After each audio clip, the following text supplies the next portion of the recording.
This week on True Crime Travelers. I call it La La Land. That feeling you get when you're on vacation and it seems like nothing can go wrong. When your hotel room feels like a safe haven, a vortex where the outside world just doesn't exist. The darkness of the night wraps around you, cozy, romantic, never menacing. Where time slows down once you slip into a bathrobe and cuddle up with the love of your life amongst hotel sheets. This is La La Land. But sometimes being in that La La Land mindset makes you the easiest prey. Welcome to True Crime Travelers, where we investigate suspicious murders and disappearances around the world, but from a traveler's perspective. We are Alexa and Amelia, award-winning travel experts and the authors behind the Solo Girls Travel Guide book series. We are obsessed with safety and true crime, but I promise we're not here to scare you. We're here to prepare you. Today, True Crime Travelers, we are going to Amelia's homeland of Mexico and to a part of Mexico that Emmy knows very well. We're going to Baja Norte, which is basically California South. Emmy, do you want to explain Baja Norte to the people? Yeah, Baja California Norte is a state. It's like the upper part of the Baja Peninsula, that little dangling arm, like on the side of Mexico. And it's basically, California's downstairs neighbors. So it's really easy to jump in a car and road trip from Los Angeles, San Diego, to Tijuana, Rosarito, Ensenada, and all the beaches around there. And this area is also known for the lobster. You're going to have the best lobster tacos you have ever had in your life. Big, huge lobster tacos with butter and beans in like huge flour tortillas. Oh, I would go there just for the tacos. And you know what? Our couple today, on the last night that they spent together, they did go for the lobster. Mm-hmm. So today we are talking about a young, newly married couple from California. And I want to just kind of put you into the La La Land that they were in. Okay. So if you're in a cozy place, you guys, close your eyes and follow along with me for a second. Picture this. You're on a tropical vacation with your husband in Mexico. You spent the days drinking in the pool, exploring, eating street tacos, getting massages on the beach. The sun is setting and is painting the sky with shades of pink and orange. And there's not a care in the world. Your only job is to eat, drink, dance, and love each other.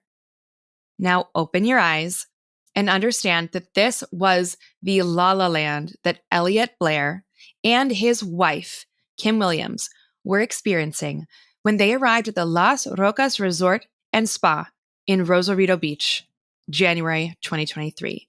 And they were here to celebrate their first wedding anniversary. Now, let me tell you about Kim and Elliot. They are both they're like rising stars of attorneys. And that's actually how they met, by the way. Elliot Blair was interning at the Orange County Public Defender's Office the summer of his first year of law school. And that is where he met Kimberly Williams. The two were both hired as deputy public defenders at the same office. And after 8 years of dating, the two were married January 15th, 2022. They made their home in Orange, California, which is where I was born, fun fact, and they bought their dream house. Life was beautiful for these two. So let me tell you about Rosarito. It's located in the northern part of Baja, California, just south of the U.S. border, like Emmy told us about, and quite a distance from the more well-known tourist areas like Cabo San Lucas. Usually when you hear Baja, you think like Cabo, and that's Baja Sur. But we're in Baja Norte.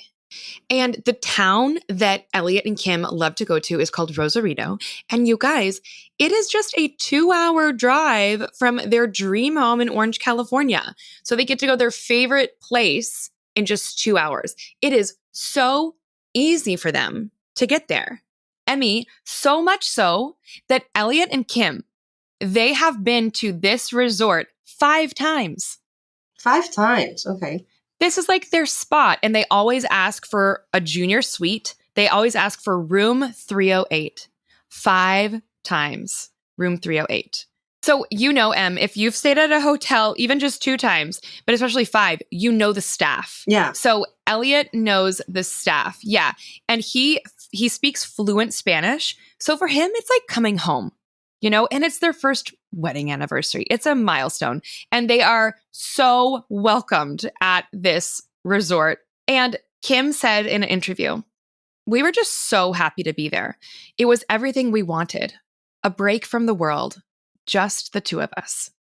So the night in question is January 14th, 2023. This is how that night went. Kim and Elliot, they drove out of Los Rocas Resort and they drove a few miles to a restaurant where they splurged on the lobster special. This place is called Villa Ortega's. Okay, so this is like that lobster Emmy's talking about. And they both had one drink. Now, you guys, it's important that we pay attention to how much they drink because this will come to be a really key factor in the speculation of what actually happened in this case. So apparently at dinner, they had one drink. Then they went out dancing at 7 p.m. They went to this restaurant and it has like a live band. And, Elliot's Latino. And I'm going to put a lovely stereotype on my Latino men. A Latin man that can dance is the most fun. It is the most fun thing ever. So they're at this bar called Splash Baja. And it's like 70s music and they're just having fun. They're being silly. And then at 10 p.m., Elliot and Kim, they got in their car and they drove to a nearby pizzeria.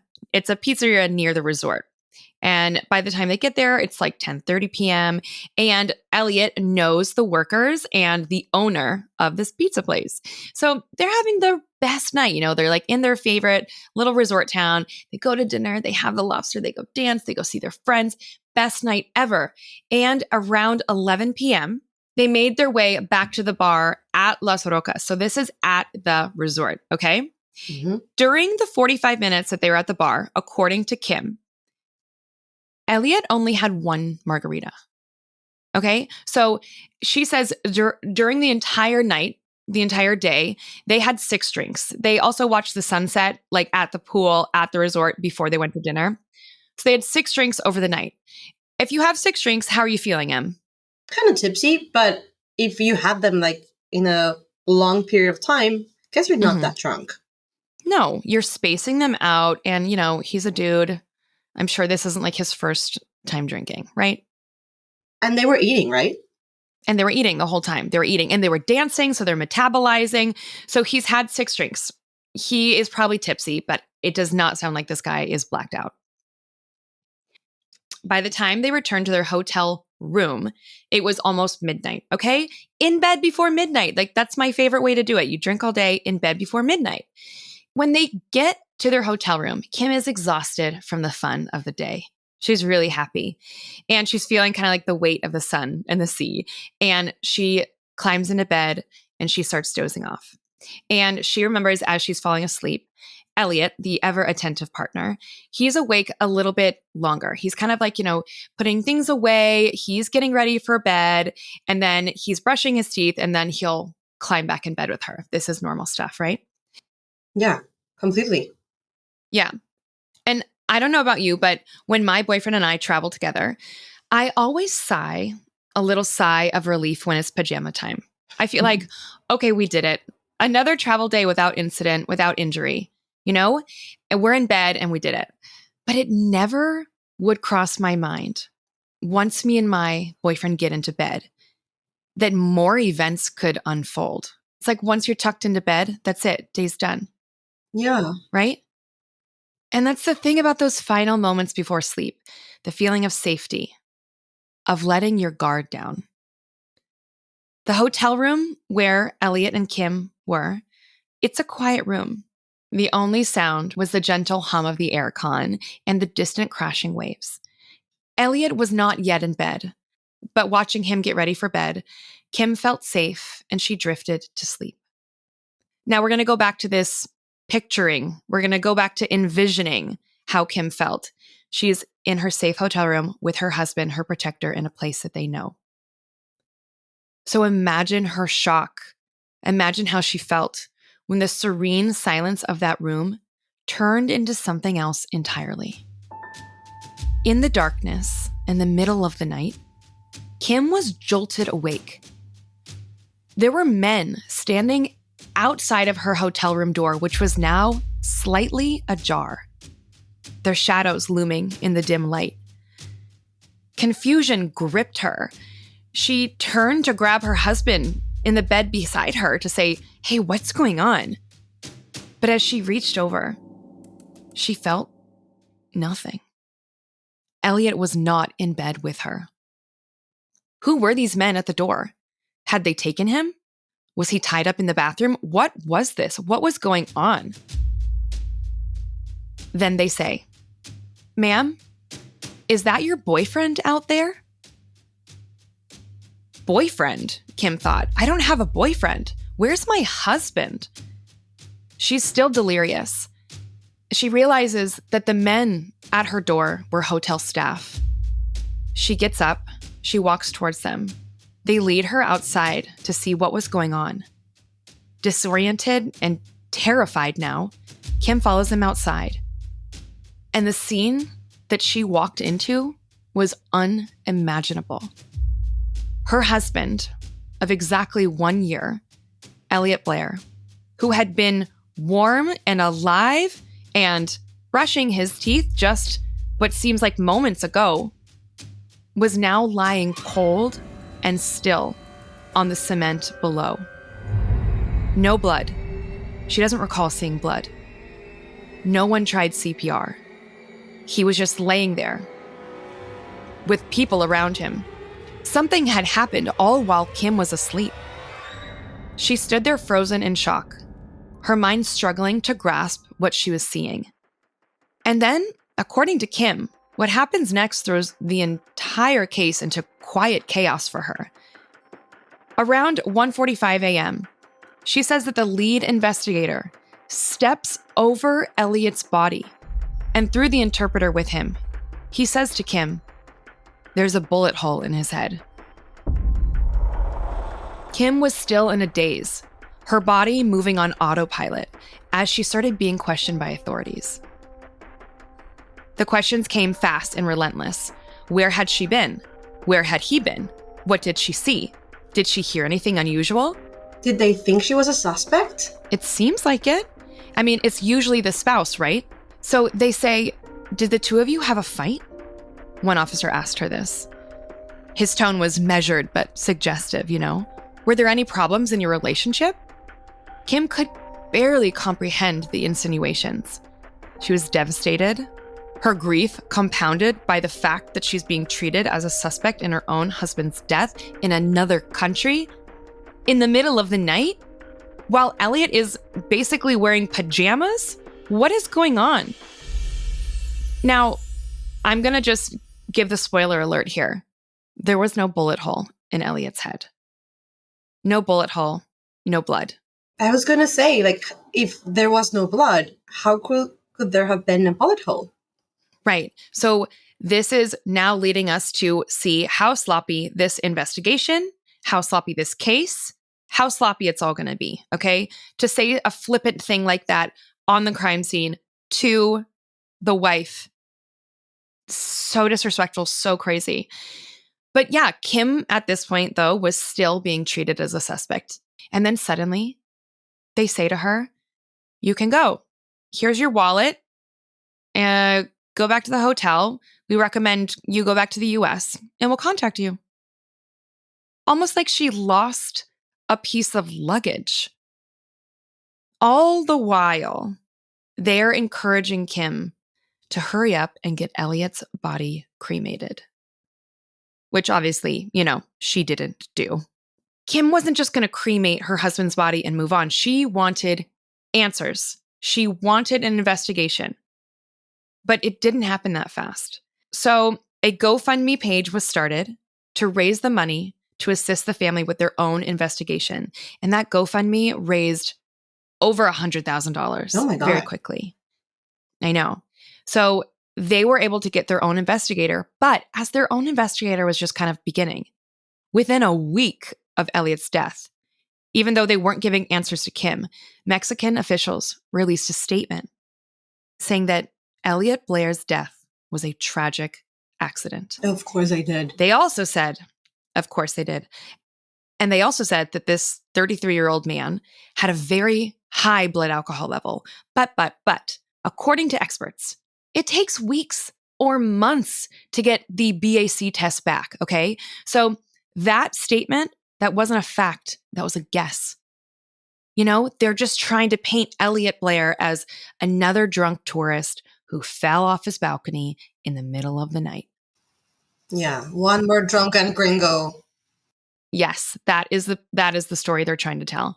So here is the kind of official narrative that authorities are spinning. They say that Elliot must have fallen from that third floor balcony outside of room 308. And the hotel, it's more like a motel style for my American friends, where your door leads to kind of this main walkway, like this open air walkway, and there's ledges and there's balconies. So the police say, or the authorities say, that after a night of drinking, he got a little bit too close to the edge, lost his balance, and boom, down he went to his tragic death. Tragic, but an accident. No foul play, nothing to see here. This is the official story. We hear it all the time. But Kim isn't buying it.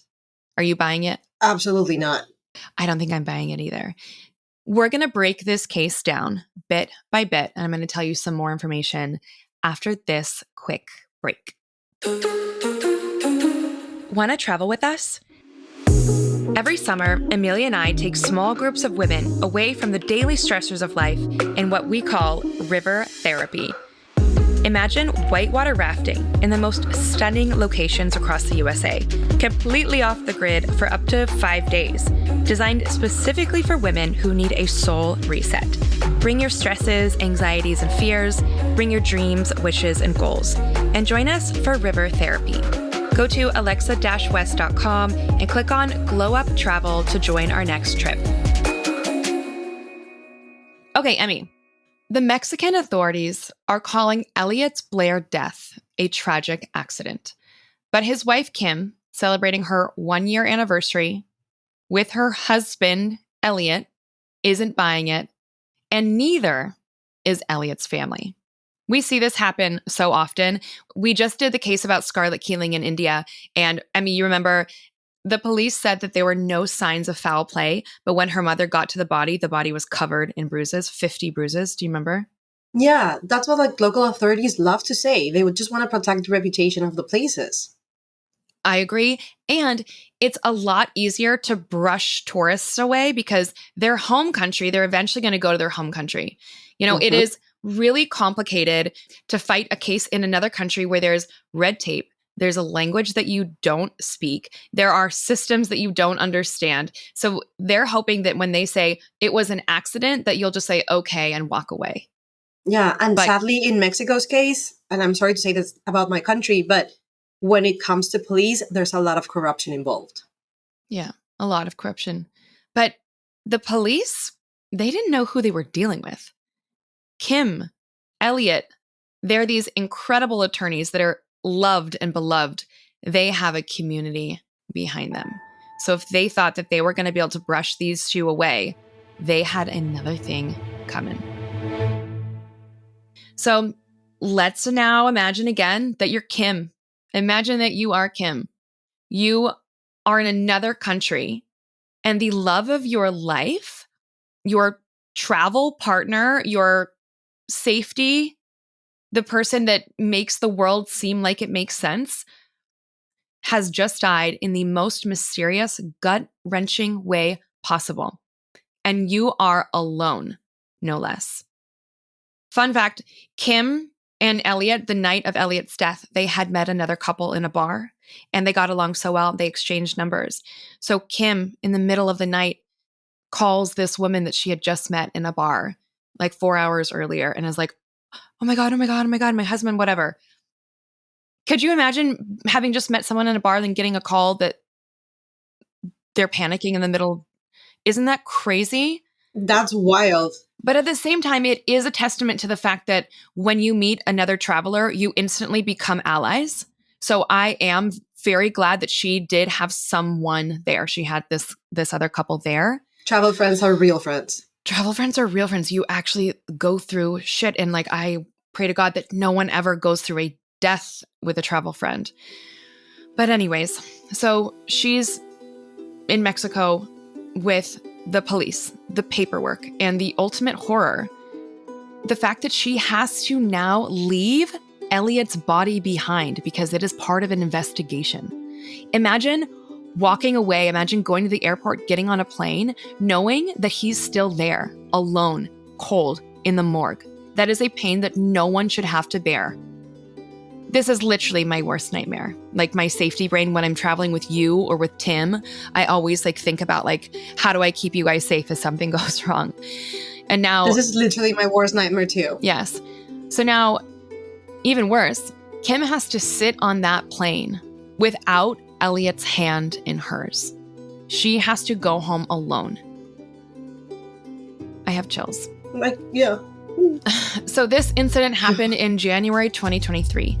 And since then, Kim has done what she can in terms of a media tour, telling anyone who will listen that something is seriously off about what happened that night. She says, Elliot wasn't careless.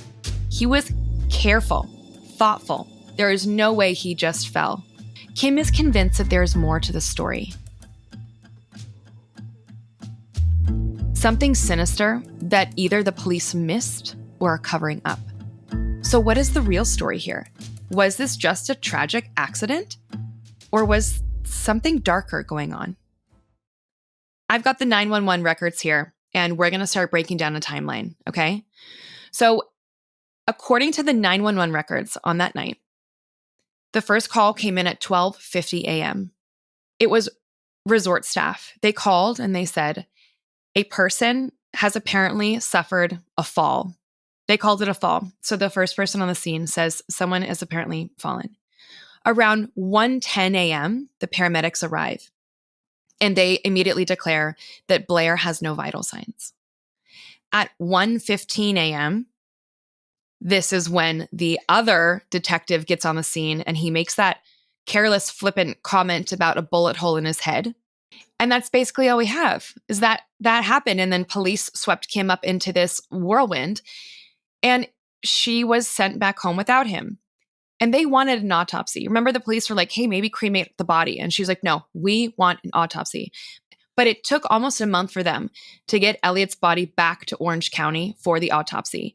And when you think of an autopsy, what do you think of, Emmy? Like, what does that look like? Like the, how you call them? Forensic doctors? Like analyzing everything in the body. What substances were in it? Are there any bruises? Any signs of attacks? I guess.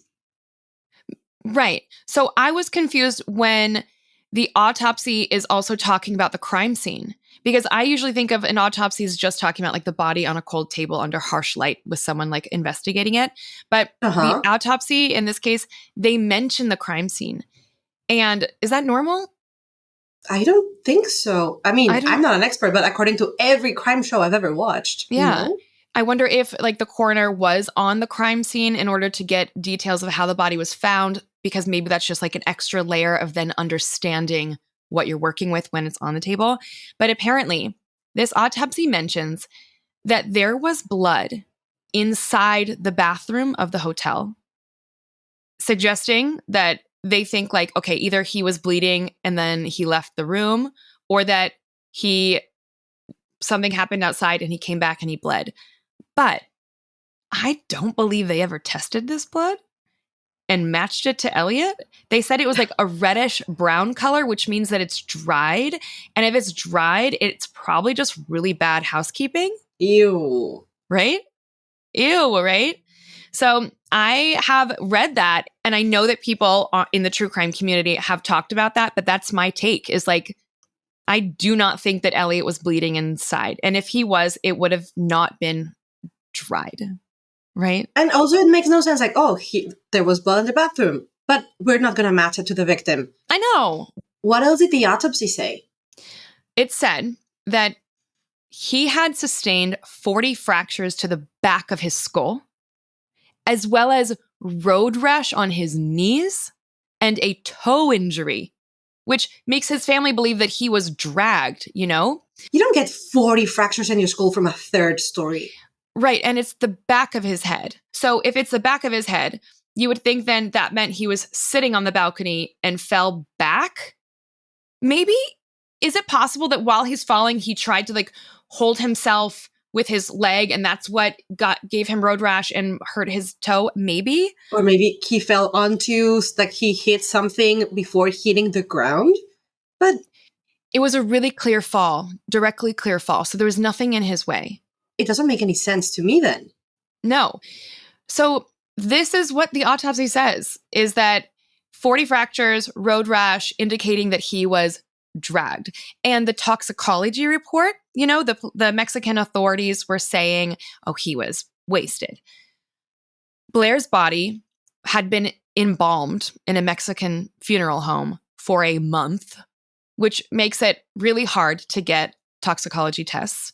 However, they were able to get a clear test, and they said that his blood alcohol level was just 0.1, which is right above the legal limit, right? Just 0.08 is the legal limit. That is only 2 points above the legal driving limit. He was not drunk, but I also wonder, does that BAC level, does it fall over time?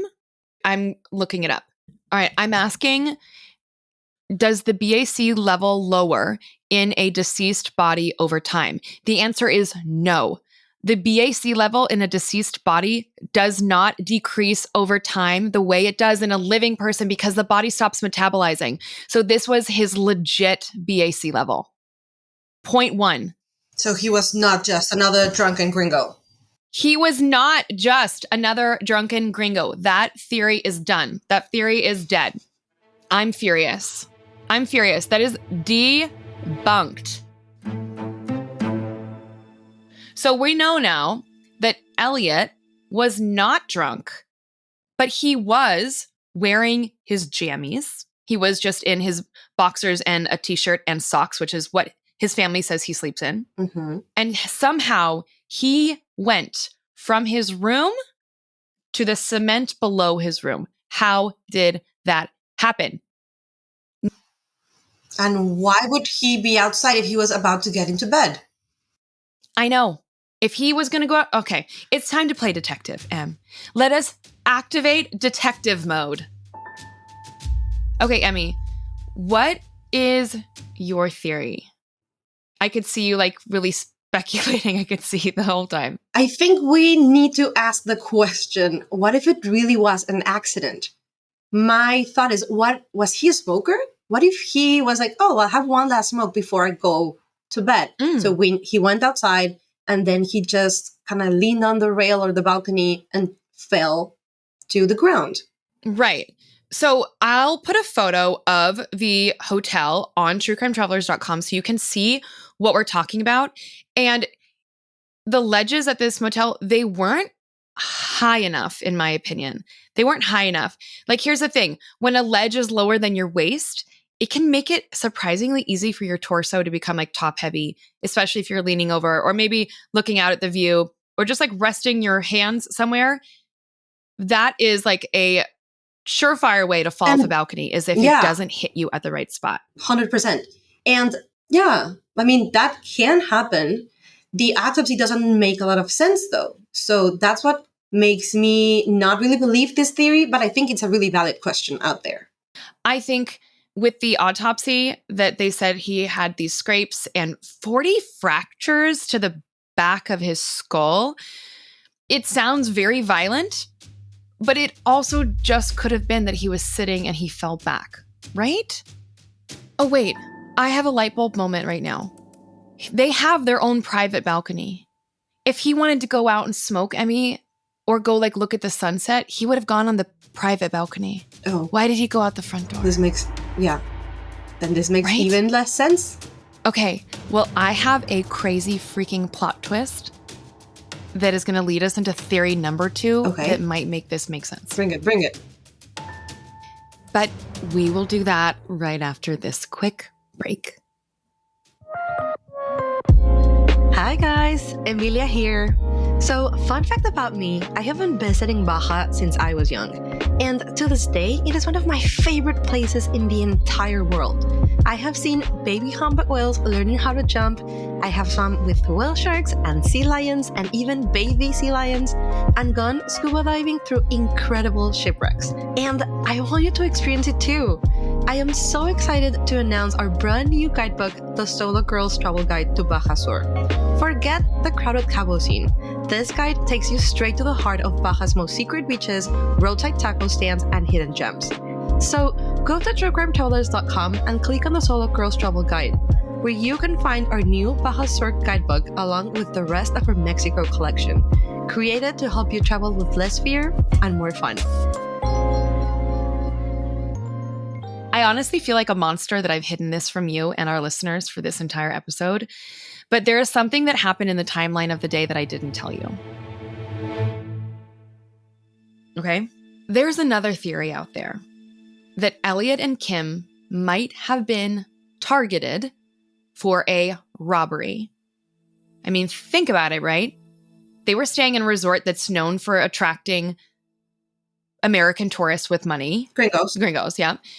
Maybe someone thought that they could make a quick buck. Maybe they followed them home from the resort. Maybe Kim and Elliot were being a little bit too flashy, or maybe they said something to the wrong person about, having a lot of money, or just the fact that these are two lawyers from California who have been down there 5 times. Maybe that put a target on the back of being like, these people, we can rob them. They're robbable. Yeah. They're robbable.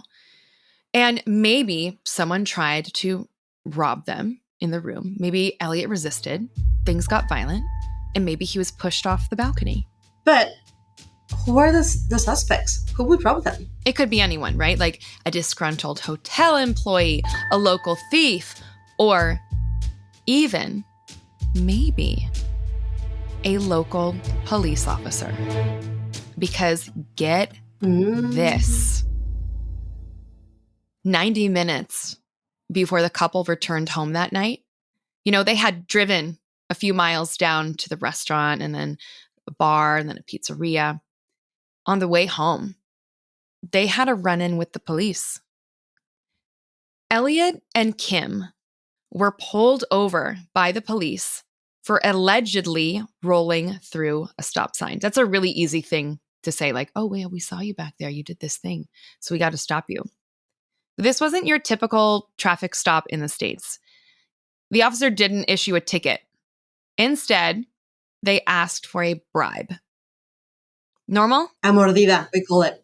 A mordida. Like a bite. A bite. Tell me more. Well, sadly, this is a common practice when it comes to police in Mexico. It's fairly, like, if you get pulled over for a ticket, they're gonna usually be stalling for you to be like, oh, no, like, let's just settle this. Like, we can figure this out. And you just, like, give them some money on the side instead of them giving you your ticket. But wouldn't the better thing for Elliot be to just take the ticket? Yeah. I mean, every time I've gotten pulled over, the few times, I've been like, yep, give me the tickets. No, how many times? How many times have you gotten pulled over? I think like a couple, just like driving.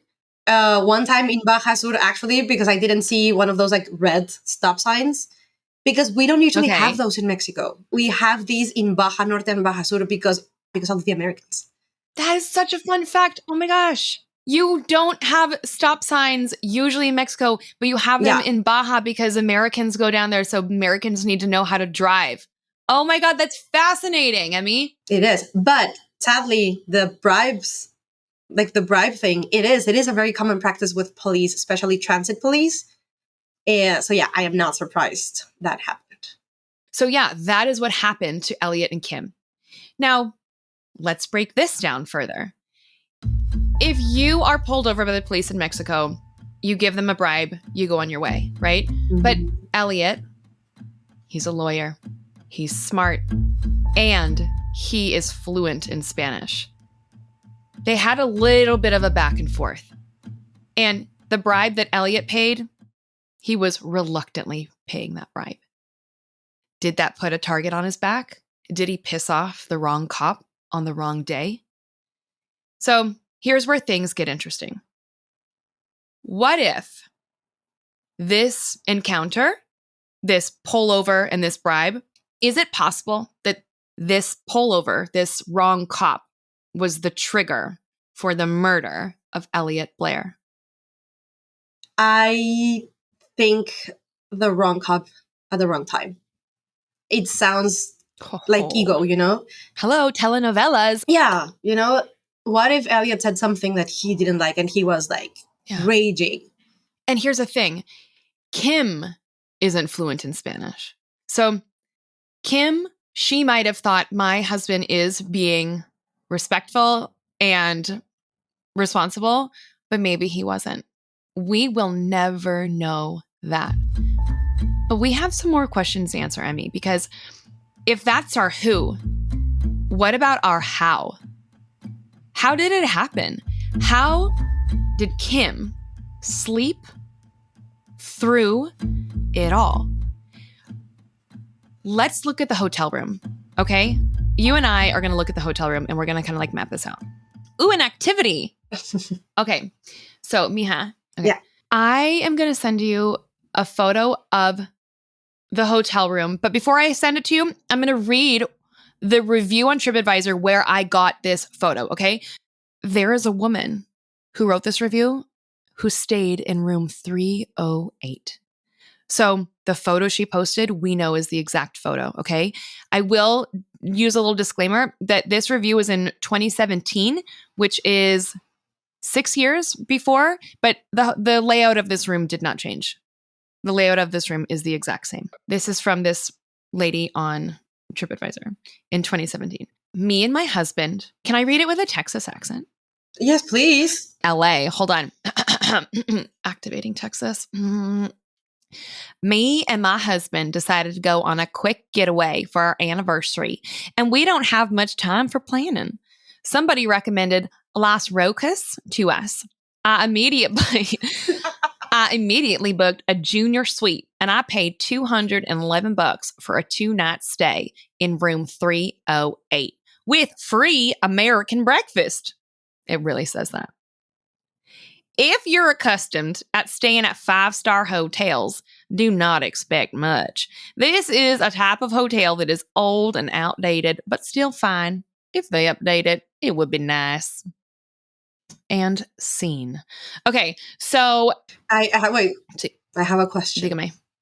What's the name of your Texas alter ego? Oh, I saw this movie that I really liked. And it was about this girl, the chubby girl, and she was doing pageants. Dumpling. Dumpling. It would be Dumpling. Okay, can we have Dumpling more often on this podcast, You may please? request Dumpling anytime you want, honey. Okay. Fun fact, you guys, I grew up in Texas for the first while of my life. I learned how to speak in Texas. This is part of me. Okay, so back to this hotel room I just sent to you. This is a junior suite, okay? And I am posting this photo right now on truecrimetravelers.com on the blog of this episode. This is the photo that Dumpling took. Okay, Emmy, open this photo. As we're seeing the photo, the person taking the photo is in the corner of the room. To their left is a sliding door to a private balcony. In front of them is a couch with a table. Next to it, there's kind of a partition and there's the bed. Then you keep walking towards the door to the outside, but before you get there, on the left is the bathroom. So let's go back to that night of Elliot's death. Kim would be laying on the bed and Elliot would be in the bathroom. Now, Elliot, to get to outside, does not need to pass Kim. So it is very possible that Elliot in the bathroom opens the door, goes outside, and Kim does not hear it. Do you believe this or do you not believe this? I do believe this. And also, they had been drinking, they had been dancing. She was probably exhausted. Right. And when you're in La La Land, you have the best sleep ever. I agree with you. And I think that it's probably easy to open that door.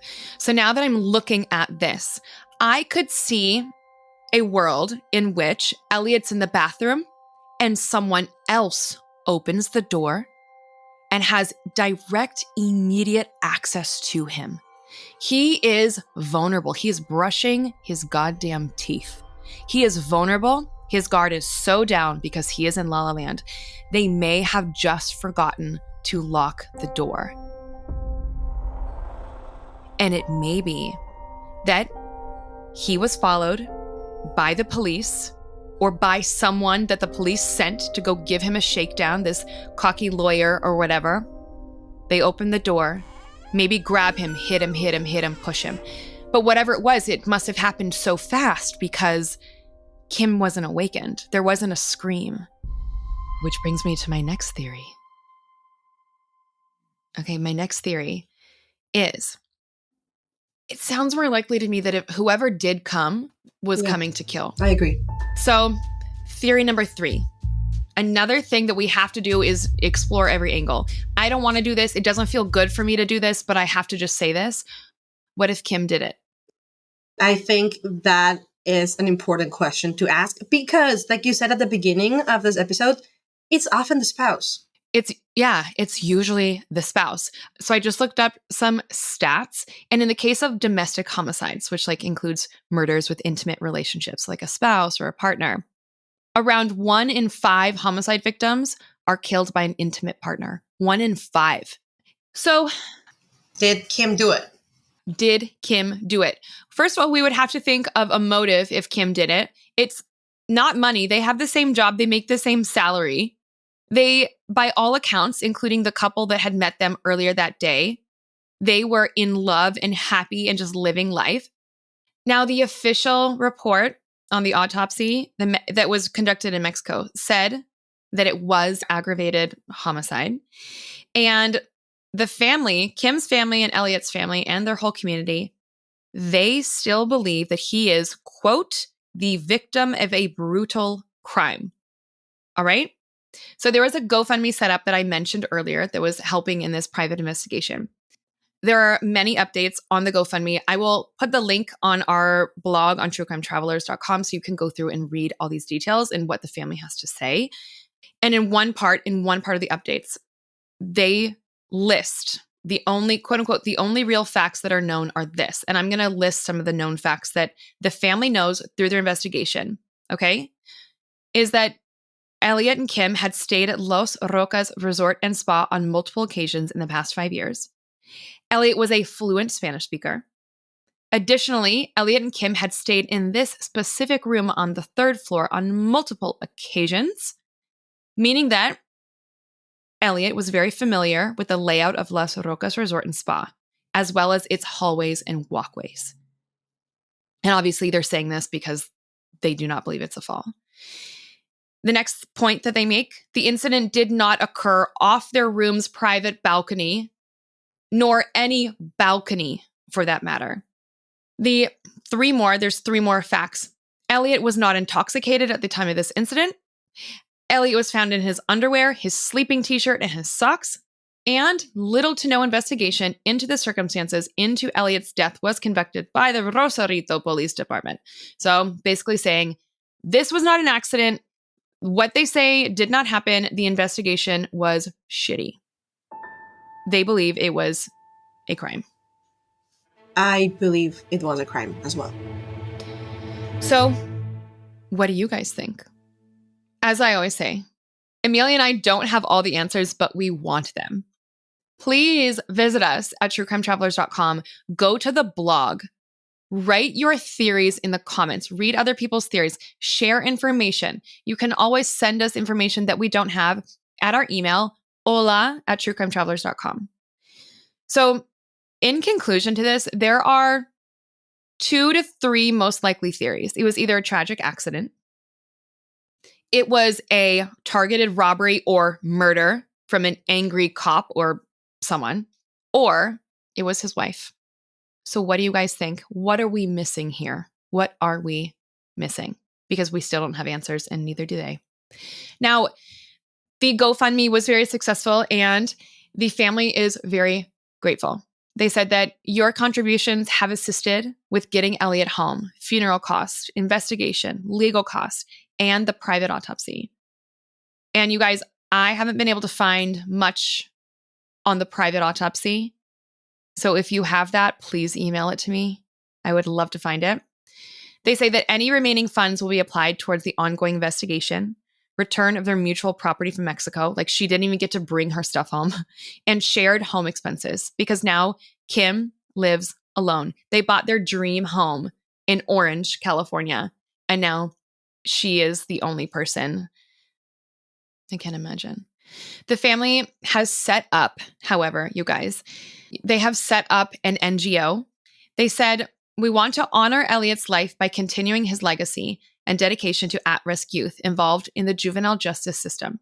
We're pleased to announce the launch of the Elliot Blair Foundation, a nonprofit organization with the purpose of the foundation to continue Elliot's legacy by providing youth scholarships and resources to those who have lost loved ones in foreign countries.